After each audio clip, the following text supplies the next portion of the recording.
Hi everyone, so thanks for joining. I'm Hannah, I'm the Sustainability Project Manager for Lancaster West Neighbourhood team, and this is the latest of our regular sustainability series.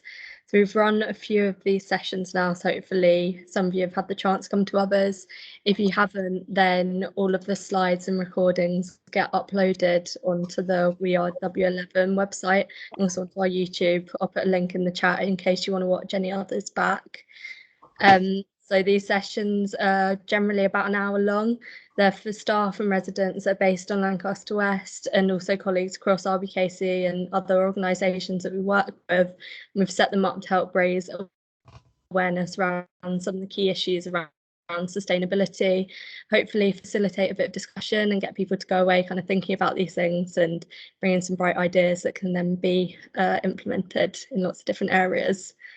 So today's session, we have Gary with us, who has very kindly agreed to come and talk about biodiversity and gardens. So I think this is a topic that I think would be really interesting. I think it's one that's pretty topical at the moment. I think the last year and a bit has shown just how important the green spaces are for our own health and well-being. But they're also obviously really important for the health and well-being of lots of different species of animals and plants, and also for the health of the planet overall. So I think it's a really interesting topic. Gary's got a lot of expertise and experience of it. I'll let you do a bit more of an introduction, Gary, but he's director of the Green Infrastructure Consultancy, and has got a lot of experience and expertise, has got a lot of knowledge and some really good examples of work that he's done that he'll be able to share with us. So I'll pass over in a second, but just in terms of housekeeping for the session, if you could just keep on mute if you're not talking, that would be really helpful. Then I think the agenda should be up now, so it'll be about a half an hour presentation. We'll have lots of time for questions at the end, so if you do have any questions, either pop them in the chat while Gary's speaking and I can read them out at the end, or if you just wait till then, put your hand up and then you can come off mute and on camera if you want, and then ask any questions. So I think that's all for introduction. So Gary, I'll pass over to you. Okay, it says take control on your slides there, so maybe I can do that rather than, so I'll do that then. Okay. Let's go for it. Okay, great. Okay, well, thanks for the invitation. I'm not going to go into a lot of detail about individual plants, so it's not like Gardener's World exactly. It's more about, urban greening and some of the projects that I've been involved with or that I think are inspirational. And I've included quite a few London projects as well. So there's a bit about the principles. Why would we have urban greening? Something about the benefits, which most of us know something about, but hopefully you'll find that interesting. And then we'll go on to some of the examples. And then, as Hannah says, we'll have plenty of time for questions. So hopefully everyone can hear me. Is that okay, Hannah? Can you hear me? Yep, all good for me. Good. So I've just thought it might be worth mentioning a few of the buzzwords that are going around. We don't really have time to look at all of these in great detail, but there's some very interesting discussions and articles, and there's a lot being talked about of this urban greening. Rewilding is a big deal now, this idea of letting nature come back, and there's a bit of a debate about whether or not you can rewild in a town. The classic examples are out in the countryside where people let nature come back. So there's a lot being written about rewilding. So don't get put off by all the experts arguing about it, but that's quite interesting. We'll talk about green infrastructure. Blue infrastructure is really the watery parts of green infrastructure, the rivers, the streams, the ponds, and so on. So you do hear people talk about blue-green infrastructure. I usually say green infrastructure, implying that it includes blue. So, you will hear about that.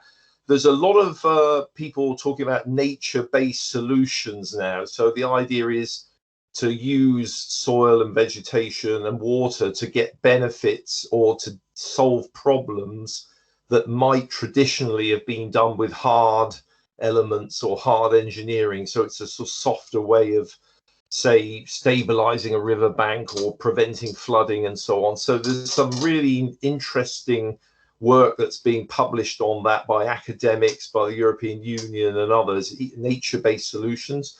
Ecosystem services I'll come back to. That's about nature providing us with benefits.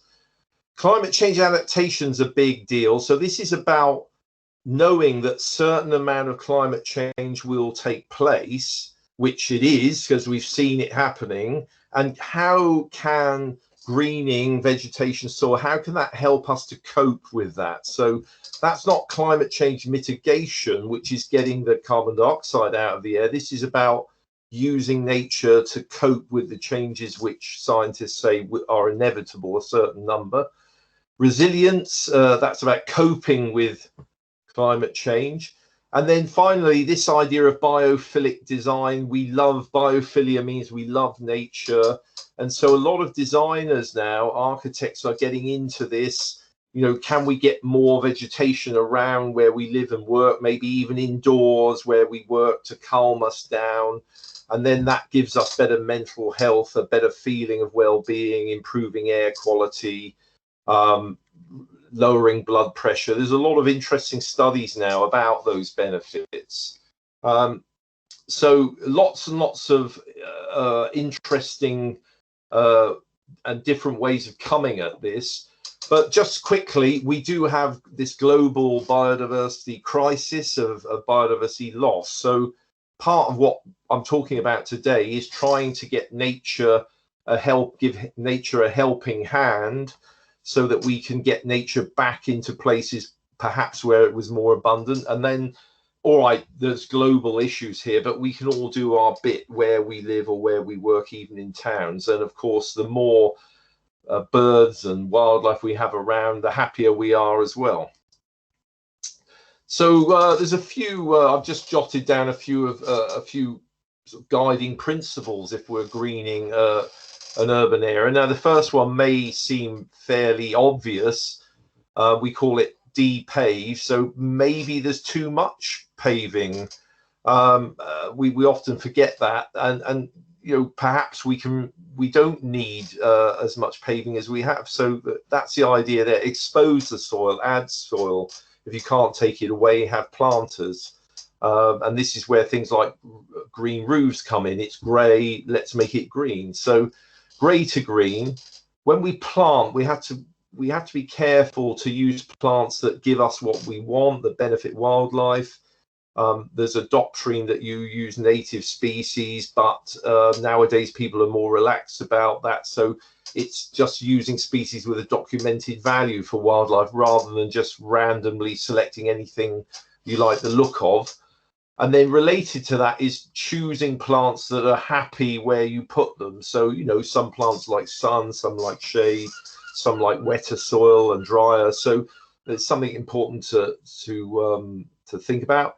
And the RHS and others have terrific advice, free advice on their website. For instance, there's a list of plants that attract pollinating insects. But there's lots of other really good advice about how to choose plants for certain locations.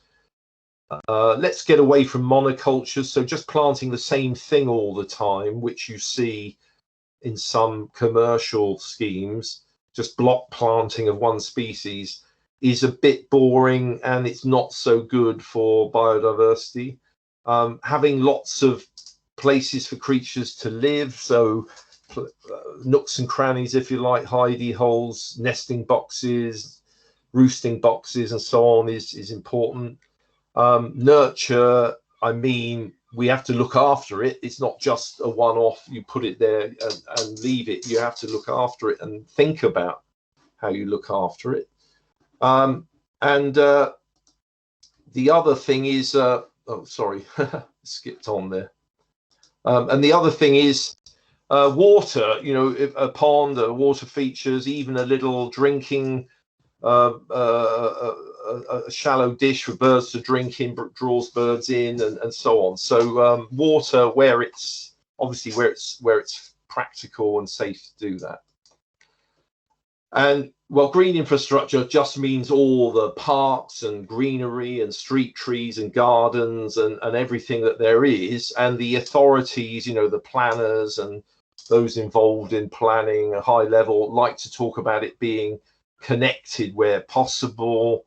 And the multifunctionality is another big deal, where we try and make sure everything that we do does as many different things as it can. So that's quite a good principle. And there are other definitions, but we don't have time today to go through everything. And cities, you know, they're hotter, they're drier, they're more polluted, they have more problems than rural areas. I mean, of course, unemployment and poverty exist in rural areas, but towns have these problems. And what's amazing is that soil, vegetation, and water helps to alleviate all of these problems. And it's a very cost-effective way of addressing these problems. So there's a lot of evidence on that. I'm only going to touch on a few of these things, but it is very impressive. And you know, another way of looking at it is to say, well, instead of solving problems, what are the benefits? And the experts and the academics have studied all of these categories. So the evidence is there. There's a mountain of evidence, and greenery can help us with all of these things. So, you know, that is a really, apart from anything else, apart from the fact it's a nice to have, these are the, you know, the benefits which make it economically viable, which make it really something that's essential because of all these multiple benefits. We'll quickly look at a few of them. And when you bring it all together, you can transform neighborhoods, make them more livable, and make them more climate resilient. So quickly, we'll run through some of the benefits. So the famous one is pollination. So bees, for instance, and other pollinating insects. It's not just bees. You've got honey bees, we've got wild bees and bumblebees and butterflies and flies and all sorts. And of course, some plants need particular creatures to pollinate them. So the blueberries have a blueberry bee. This is in North America.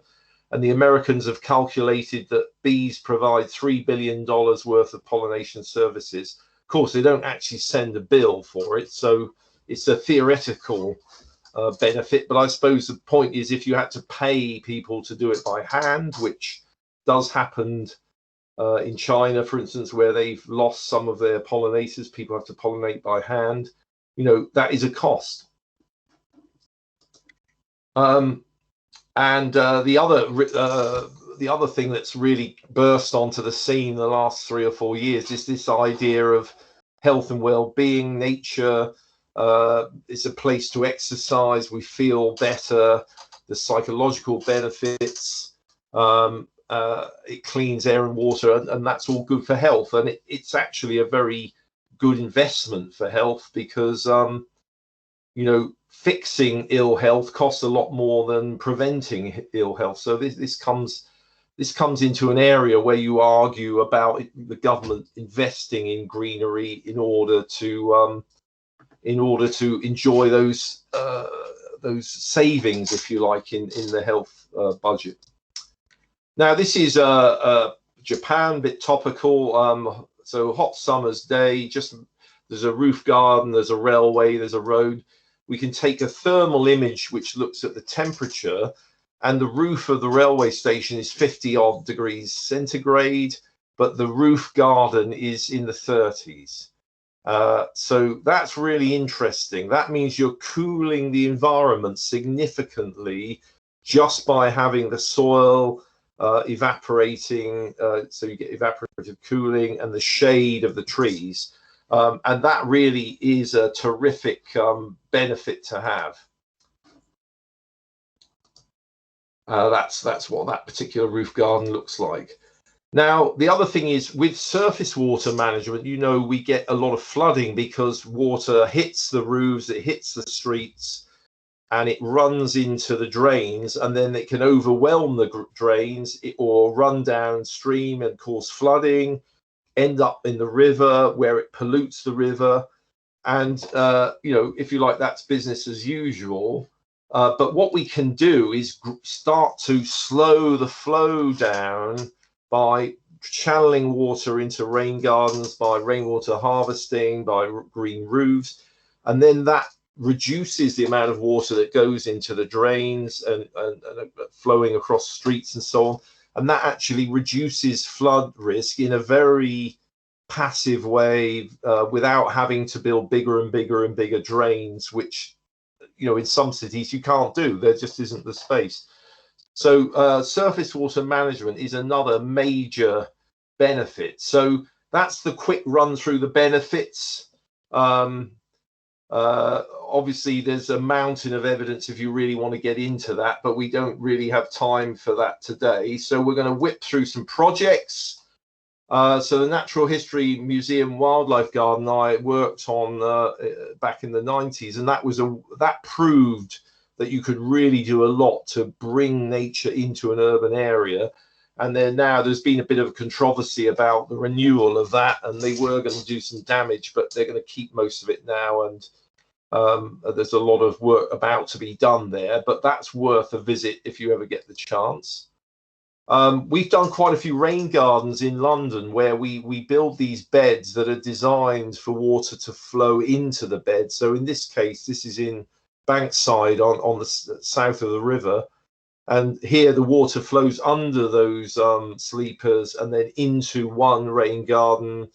And then when that fills up, it then spills over into the next and so on. And then that as I say earlier, it reduces the flooding risk, but it also means you've got a feature that you didn't otherwise have. So it's an amenity, it's boosts biodiversity. And in this case, volunteers maintain these and were involved in the planting of it. So a good project. And, you know, not far from you, you've got Bridget Joyce Square, where there's there was these rain gardens were put in there to reduce flood risk. And what's really cool about this one is that the opportunity was taken to provide these little scooter runways for the kids. So instead of following the road, they can nip through the rain garden, and you know, it's fun. It's not a big deal if you fall off into a few reeds and grasses, but of course they're pretty good at this. They don't fall off very often. You can imagine the discussions there would have been about safety and so on, but of course it's a lot safer going through a feature like this than it is along the street. And you know, it's the multifunctional aspect which is really, really interesting. It's not just about reducing flood risk.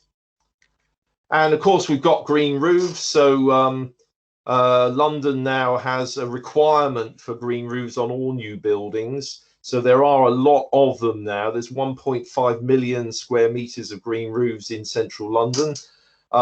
They can be simple sedum blankets, but they can also be designed for biodiversity with lots and lots of wildflowers. So your pollinating insects can be on the roof when they're not down with you in the park.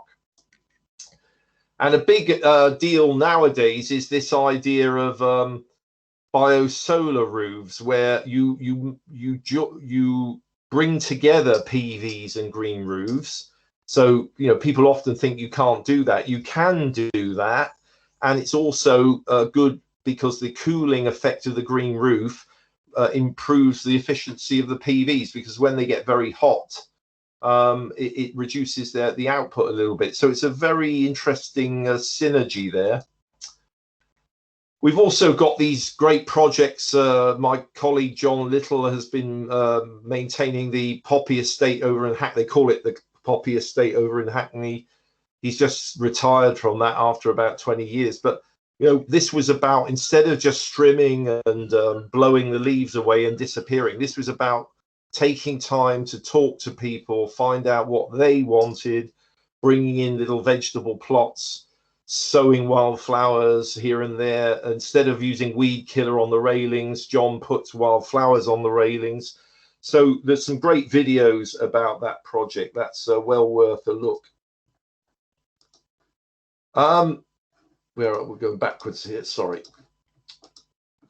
And then also nearer to your patch, we've got housing estates, housing estates in Hammersmith, where you've got you know, on the older estates, you've got little pram sheds and so on where green roofs have gone in, which is pretty cool.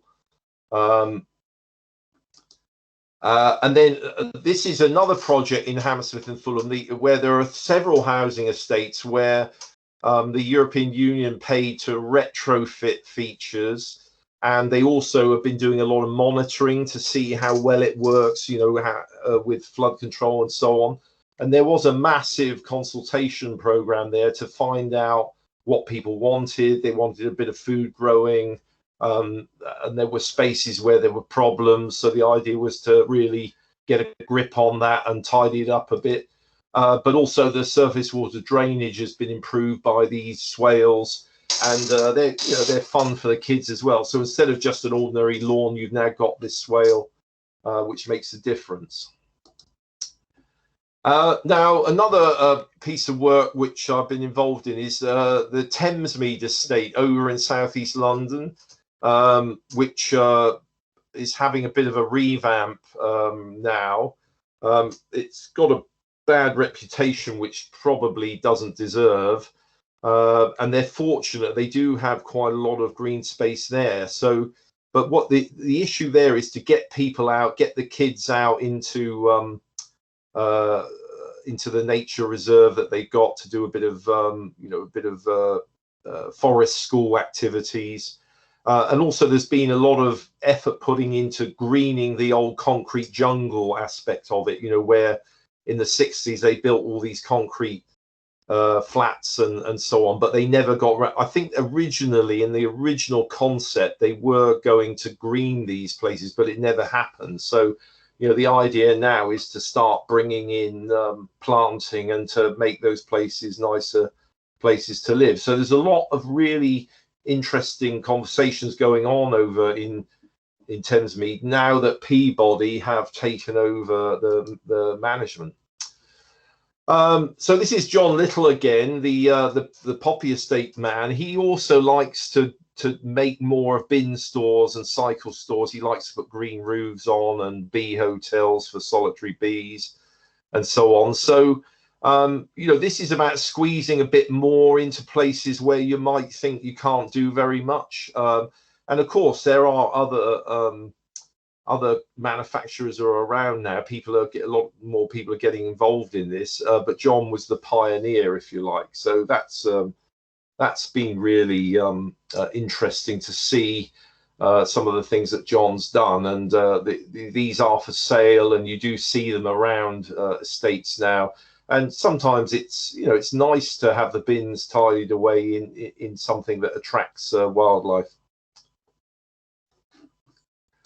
And, you know, even on in the work environment, you can do something. So this is an office in central London where it was just a bare terrace, and one of the staff said, well, maybe we could do something with that.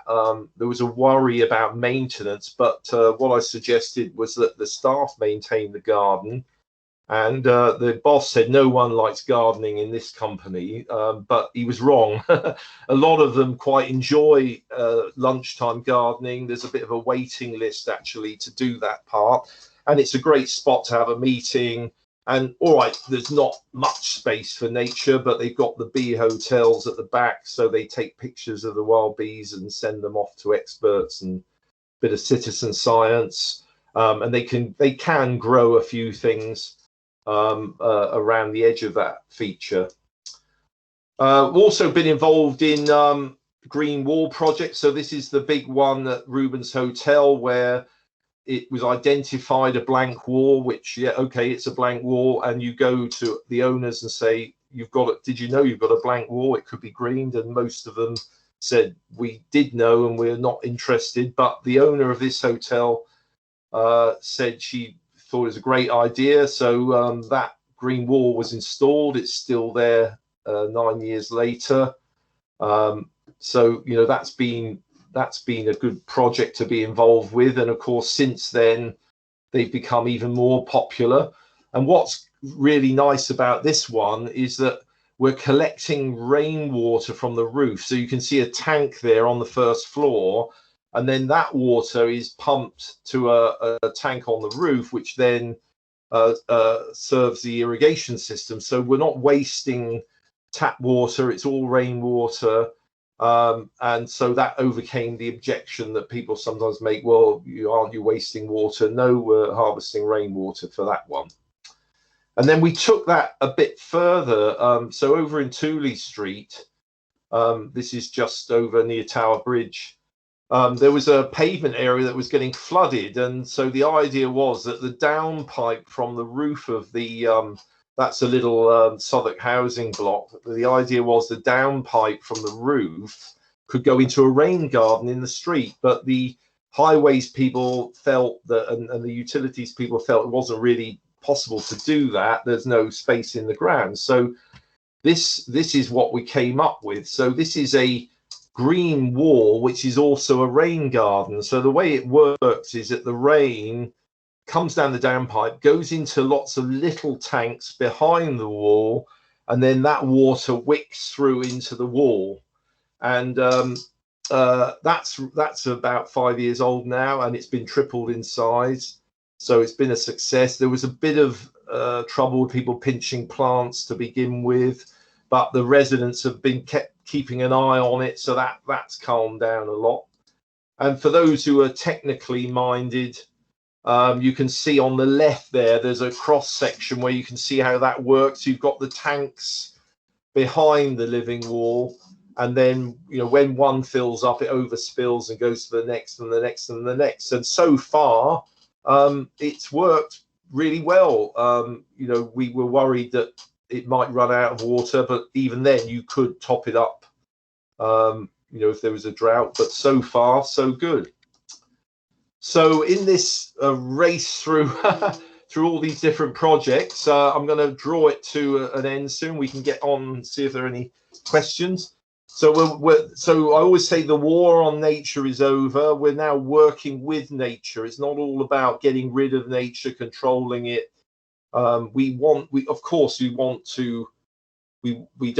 We don't want everything to be out of control, but we're working with nature. We like soil and vegetation now, because we know about all the great benefits that I've summarized for you. And you know, there's plenty of, if you want to get into the real detail of sustainable drainage, green infrastructure audits, or green roofs, and wildlife gardening, there's plenty of great detailed advice for you there as well, if if I've been able to get you interested in that, or if you're looking to get involved. Just here's a commercial bit, just a couple of books for sale that I've written. So I think I'm on time. Well, I'm 2 minutes late, but you're not that strict, are you? I'll let it slide. Yeah. Okay, so hopefully there are questions, or if people are shy, they can always type into the chat room. Can't see anything as yet. I'll ask a quick question. Thank you for your talk, very interesting. Simon from Phnom Penh Architects. Where we are, we've got a lot of recent news of water flooding the estate, the Lancaster West estate. Yeah. What sort of size and proportion of rain gardens do you think could make an impact, or is this really something that is shared across the city? Because it's, we can make a local improvement, but the water's obviously coming from somewhere else to the estate. Yeah, well, that's a very good point. So this is about, I think your second point is really, you've answered your own question, that it's about lots of interventions all over the catchment. And this is also a good point that you make there, is that where you intervene may not be where the benefit is. So people often say, we have flooding in our estate, we want a rain garden here where it floods, and all right, that might help, but often you want the rain garden up the slope some distance where the water gathers. So it's catchment management, and of course that makes it difficult to coordinate because it might be other owners, other authorities. So we do need the authorities to step up a little bit more here. But in the meantime, wherever we can, I think we need to start looking at this intervention on our own properties, and we need to look out for opportunities. And yeah, as you say, eventually, if we get enough of these features in, we get enough green roofs, we get enough rain gardens, then it's going to make a difference. However, if you get a biblical flood like they had in Germany, then you're getting into the territory of, well, how do we survive and recover? Yeah. Let's hope we don't get into that in London, but you know, in the meantime, we can do a lot to reduce the risk of flood with all these little interventions spread across the city. And of course, the engineers can model that for you and do all the calculations as well. But the point is, it's not going to make it worse. You know, however little you can do, it will help. One other question was just around attenuation tanks below ground. If you've ever used those as a way of storing water to then pump up to the green roof systems, or is it difficult in terms of sediment and, you know? Well, I tend to try and put people off going for underground tanks because not because they're always a bad thing, but because you'll get some people who say, let's just do a tank and then we've solved the sustainable drainage question. I would rather have green features above ground and then a smaller tank or no tank because of all the multiple benefits, because a tank on its own is just a tank. So you know, some engineers like tanks because they can calculate the volume and say, well, okay, that's what we've job done. However, to answer your question, I think there is great potential to have a tank which then could be used to irrigate, and things like sediment and so on you can deal with filters, can't you? So, you know, it could be an important part of what we do in the future more and more, definitely. But as I say, I'd be very worried if people jump straight to the tank as the answer when they're missing out on everything else. Yeah, we looked at blue roofs on a scheme, but that was, again, hard to convince because it's not mainstream, if you like, to avoid the Well, I think blue roofs will catch on.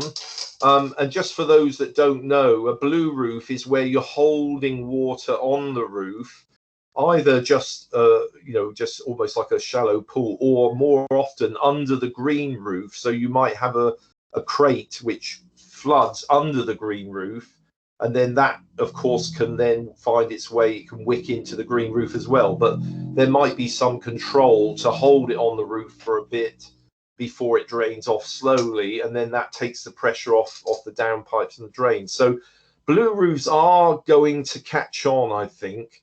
And of course, if it's a new building, you just make sure it's strong enough for that. If it's an old building, probably it's not strong enough to take the extra weight. Sure. Thank you. Thanks a lot.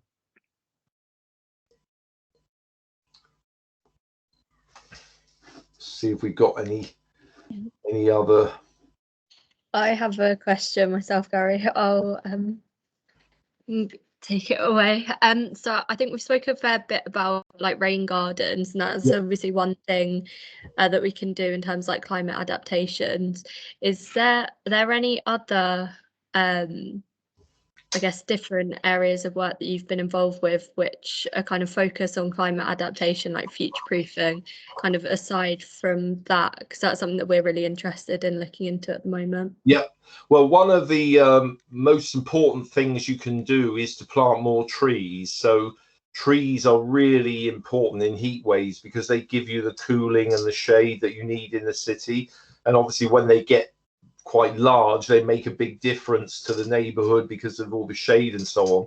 And the other thing is that you can have tree pits that are extra large and designed to receive surface water runoff.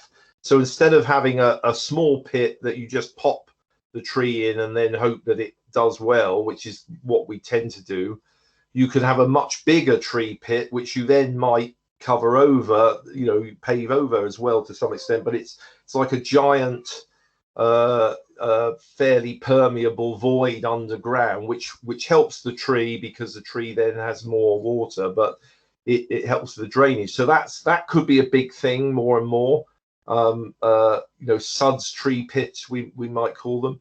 And then of course, green roofs and green walls are really important for climate change adaptation because they're cooling the whole building down. So if you've got people in the top flat of a block and they're overheating, that's going to be reduced by green roofs, and that's going to make a big difference. In fact, it could save lives in the future, having green roofs on buildings that people are, you know, you can imagine people that can't get out and about much and they're stuck indoors. And in the Paris heat wave, a lot of elderly people perished because, you know, it got so hot and they didn't have all the air conditioners. And they say that green roofs would have saved lives, which is one of the reasons that they're really going in for that now in Paris. So, you know, nearly all types of green intervention can help with our climate change adaptation. But of course, they may need to be tweaked to maximize that benefit. And the locations of where things go in might make a big difference. You know, trees that give you more shade than trees that are on the other side of the building where they might not, and so on and so forth. So there is a bit of know-how on that of locations and species and so on. But you know, that expertise is out there. It's more about promoting this as a viable way of approaching the problem of climate change adaptation. And as I said, there's a mountain of evidence for all this stuff. You know, it's not just wishful thinking. It's backed up by a lot of research. That's really helpful, thank you. And yeah, I do feel like people are increasingly kind of seeing that connection between climate change and like green spaces, planting, and the fact that it actually can make a difference. It's not just kind of planting things to look nice and to help bees, but there's like masses of benefits that they bring on. Yeah. Well, I recently did a piece of work for the Department of Education about schools, in the new schools, being better prepared for heat waves and so on. And, you know, we had this debate with them where they were saying, well, in the future, schools will need more fans, more windows opened, more shade structures, more air conditioning. Well, they might, but they weren't aware of the fact that just having a decent green roof on every school is going to take the edge off of that, if you like. So you might not need to use the air conditioning as soon as you would have done. You know, it might be that you don't even need to if the heat wave comes after the school holidays have begun. So, you know, we've now got that into the Department of Education's requirements. So we are slowly getting there with some of these ideas. That's great.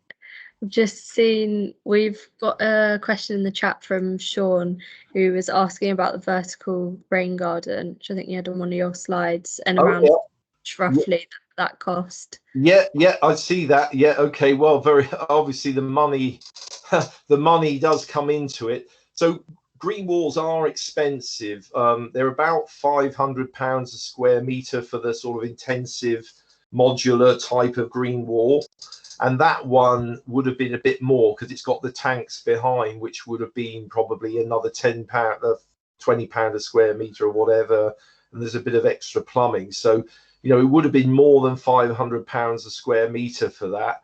But, you know, when you go into the ground with a rain garden, they're probably 500 or more pounds a square metre as well. So, you know, it's not cheap, but I think that it's affordable if it's in if it's in a sensible place. It's a good investment. Of course, there are other ways of greening which are much cheaper with walls. You can just have climbers going up a terrace, and that's a lot cheaper. But of course, that wouldn't be the specialist vertical rain garden that you saw.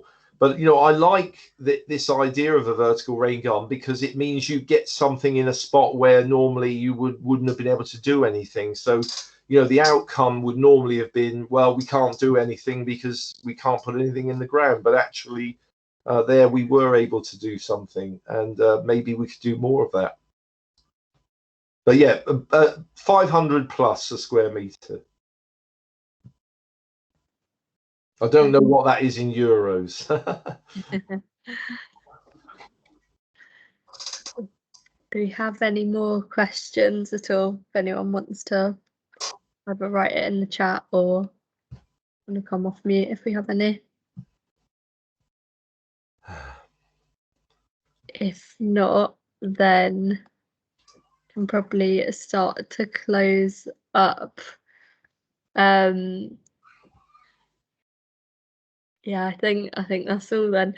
Well, thanks, Gary. I think that was really interesting. I think covered like a massive amount of ground, and it's definitely gave me a lot to think about, and hopefully for everyone else here got some things to think about. I'm sure if anyone has any questions after this, would you be all right for us to put them in touch? Oh, we've actually good. got a question pop up. There's a quick one here. Yes. Yeah. So rainwater harvesting is not cost effective. It doesn't save money because at the moment the water that you buy from Thames Water is only about £3 for 1,000 litres. So that is actually pretty cheap. So it's people tend to do it more either to perhaps help with take the pressure off the drainage, or because they feel that it's good to save water, because although water's cheap, we don't want to waste it because it's being pumped out of a river north of London somewhere probably, which is dying. Rivers are dying because of the water we use in London. So it's worth doing, but it doesn't stack up with the savings really, because you've got to buy the tanks and the pumps and the pipe work and so on. But for a new building or a refurbishment where the cost of that is pretty minimal compared to the cost of the refurbishment, which might be millions, then yes, you could do it. But the question is about cost versus savings. It's not worth it for that. It's worth doing if you've got the money. And Leanne is asking about, is it better collecting water runoff in the form of, yeah, so yeah, I mean, this is a slightly different, the argument for rainwater harvesting isn't really about runoff, but it could help, especially if you empty the tank before a storm, which you can do with software.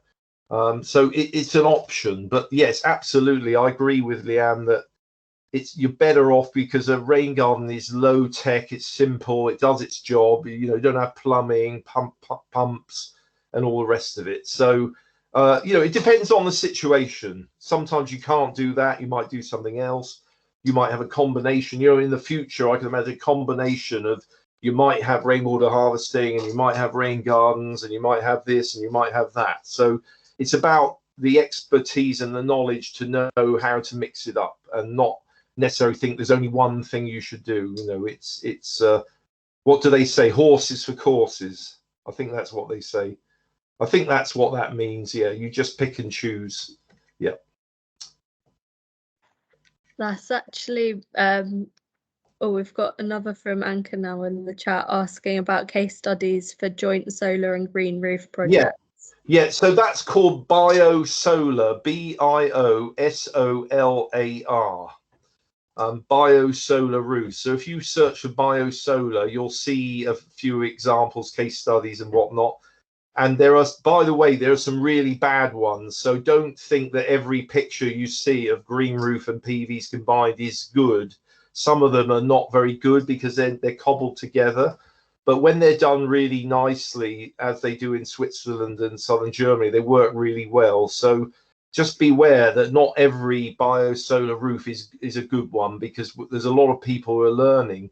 And Tower Hamlets Council is really into this now, so they've just commissioned a big study. Well, we've just finished a big study for them on that, and they're really up for this because they feel that a lot of the social housing in Tower Hamlets could be retrofitted with both PVs and green roofs, which obviously gives them the power, the electricity. They've got the carbon story, and also it takes the pressure off the drains, bit of biodiversity benefits. So getting that right is something they wanted to do. So this is starting to take off. Yeah.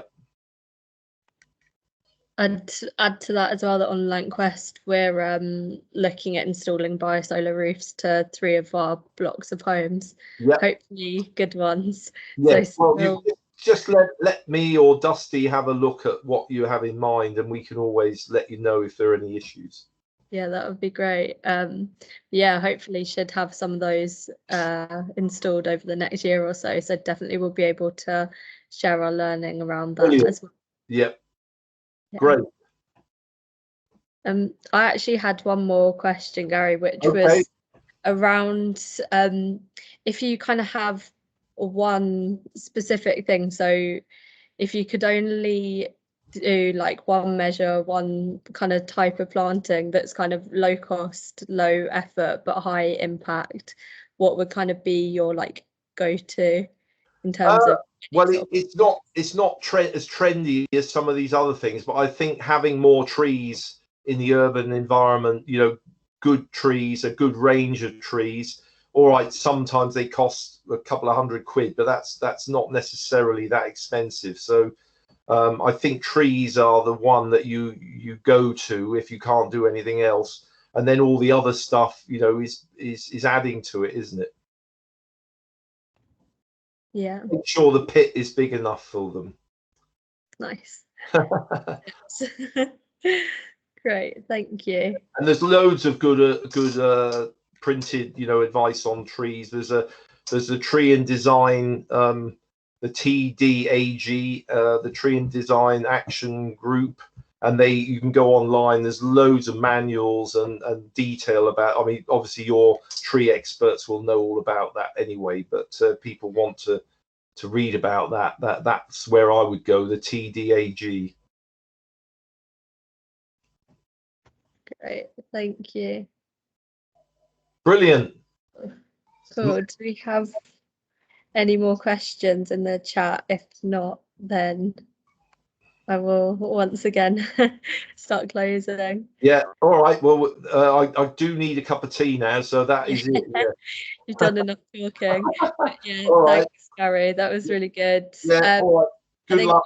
I've got the slides, so I think we can send them around to everyone after. Yeah, make a PDF. Yeah.